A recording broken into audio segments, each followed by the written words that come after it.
Halo guys, now you are going to learn English with Miss Alfie. Nah, pada pertemuan sebelumnya kita sudah mempelajari penggunaan to be, was, dan juga were. Yang perlu kalian ingat lagi bahwa kalimat yang memiliki kata was atau were itu merupakan kejadian pada masa lampau, atau dalam bahasa Inggris kita menyebutnya sebagai simple past tense. Nah, kali ini kita tetap nih akan mempelajari simple past tense, tapi kita fokusnya adalah penggunaan kata kerja atau dalam bahasa Inggris adalah verb. Nah, ada yang tahu apa itu kata kerja? Mudahnya seperti ini nih, kata kerja adalah sebuah kata yang kita melakukannya dengan usaha. Contohnya dalam bahasa Indonesia ya, seperti kata makan, minum, tidur, berjalan, berlari, itu adalah kata kerja. Nah, itu tadi adalah contoh-contoh kata kerja dalam bahasa Indonesia. Kalau di bahasa Indonesia, kejadian pada masa lalu ataupun hari ini, kata kerja tadi itu tidak mungkin berubah ya. Misalnya Miss Alfie bilang, hari ini Miss Alfie makan nasi. Lalu Miss Alfie mau bilang nih, kalau misalnya kemarin Miss Alfie itu makannya makan ayam. Kata makan itu tidak akan berubah menjadi mikin misalnya. Iya kan? Jadi misalnya mau makannya sekarang ataupun kemarin, kata makan itu akan tetap menjadi makan. Nah, emang kalau misalnya dalam bahasa Inggris, kata makannya berubah? Iya, benar. Kalau dalam bahasa Inggris, kata makan itu akan berubah sesuai dengan waktunya. Nah, contohnya seperti ini. Kalau kata makan dalam bahasa Inggris adalah eat. Nah, kata eat merupakan kata kerja bentuk pertama dalam bahasa Inggris.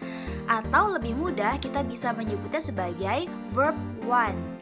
Nah, kita menggunakan kata eat kalau misalnya itu merupakan kejadian sehari-hari. Contohnya, I eat every day. Atau saya makan setiap hari. Lalu kalau misalnya makannya kemarin bagaimana? Nah, ini yang berubah. Kata eat akan berubah menjadi bentuk kedua atau verb to. Nah, bentuk kedua dari kata makan atau eat adalah ate. Jadi kalau misalnya Miss Alfie mau bilang nih, kemarin Miss Alfie makan pizza, dalam bahasa Inggris akan menjadi I ate pizza yesterday. Gitu, jadi yang berubah dari kata eat yang merupakan verb one akan kita rubah menjadi ate, yang merupakan verb to untuk kejadian pada masa lalu. Nah, setelah ini kita akan menonton sebuah video percakapan dalam bahasa Inggris. Kira-kira kalian bisa tidak ya menemukan kata kerja bentuk keduanya? Nah, coba kalian perhatikan sembari kalian membaca teks yang ada di buku Happy Campers-nya. Apabila kalian menemukan kata kerja bentuk kedua atau verb to, silakan dilingkari ya di buku Happy Campers-nya.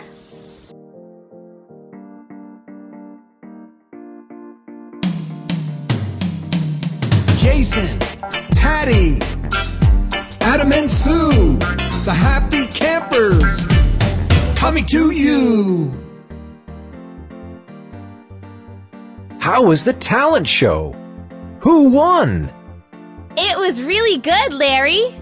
The ballerina danced. She was so beautiful.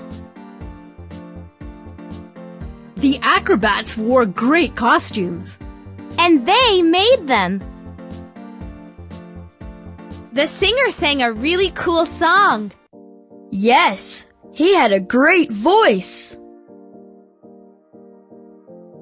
Well, tell me about your show. We were good. They gave us a small prize. And then we went home.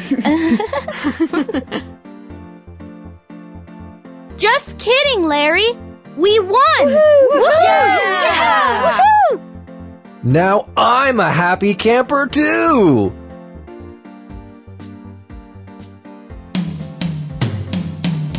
Jason, Patty, Adam and Sue, the Happy Campers, coming to you. Nah, itu tadi video percakapannya. Kira-kira kalian bisa atau tidak ya melingkari kata kerja bentuk kedua atau verb to-nya? Kalau di sini Miss Alfi sudah menemukan beberapa verb to-nya. Coba kita bahas setelah ini. Nah, yang pertama Miss Alfi menemukan bentuk kata kerja kedua dari kata win, yaitu won. Jadi antara win dan juga won itu memiliki arti yang sama. Artinya sama-sama memenangkan, tapi kejadiannya itu berbeda. And then the second, Miss Alfi menemukan bentuk kata kerja kedua dari kata dance, yaitu danced. Jadi antara dance dan juga danced itu memiliki arti yang sama, yaitu sama-sama menari. And then the third, Miss Alfi menemukan bentuk kata kerja kedua dari kata wear, yaitu wore. Wear dan juga wore artinya sama-sama mengenakan. And then the fourth, Miss Alfi menemukan bentuk kata kerja kedua dari kata make, yaitu made. Jadi make dan juga made memiliki arti yang sama, yaitu membuat. Yang membedakan adalah kejadiannya.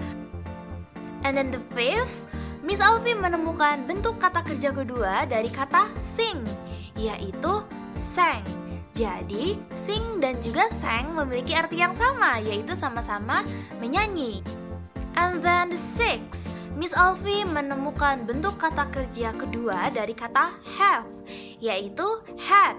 Have dan had itu memiliki arti yang sama, artinya sama-sama memiliki. And then the seventh, Miss Alfi menemukan kata kerja bentuk kedua dari kata give, yaitu gave.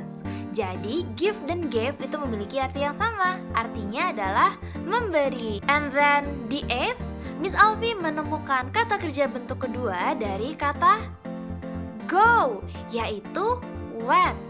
Jadi go dan juga went itu memiliki arti yang sama, yaitu sama-sama pergi. Nah, karena di sini kita mempelajari tentang simple past tense atau sebuah kalimat yang menceritakan kejadian pada masa lampau, jadi kita fokusnya menggunakan verb to atau kata kerja bentuk kedua. Nah, selain matematika, bahasa Inggris juga memiliki rumus. Bedanya kalau misalnya di matematika, ketika kita punya rumus, kita harus menghitungnya. Tapi dalam bahasa Inggris, kalau misalnya kita menemukan rumus, kita hanya memasukkannya saja. Contohnya bagaimana? Kok bingung? Oke, perhatikan ya setelah ini. Nah, jadi untuk simple past tense atau kalimat yang menunjukkan kejadian pada masa lampau itu memiliki rumus subject plus verb to plus complement, atau subject yang terdiri dari I, you, they, we, she, he, it atau nama-nama yang menggantikan ditambah dengan verb to atau kata kerja bentuk kedua, lalu ditambahkan dengan complement.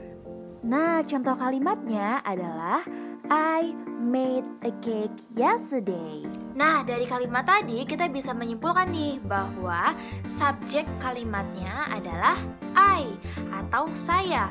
Lalu verb to-nya atau kata kerja bentuk keduanya adalah made atau membuat. Lalu di sini untuk komplemennya atau pelengkapnya ada yang pertama adalah a cake atau kue. Nah, kue ini bisa kita sebut sebagai objeknya.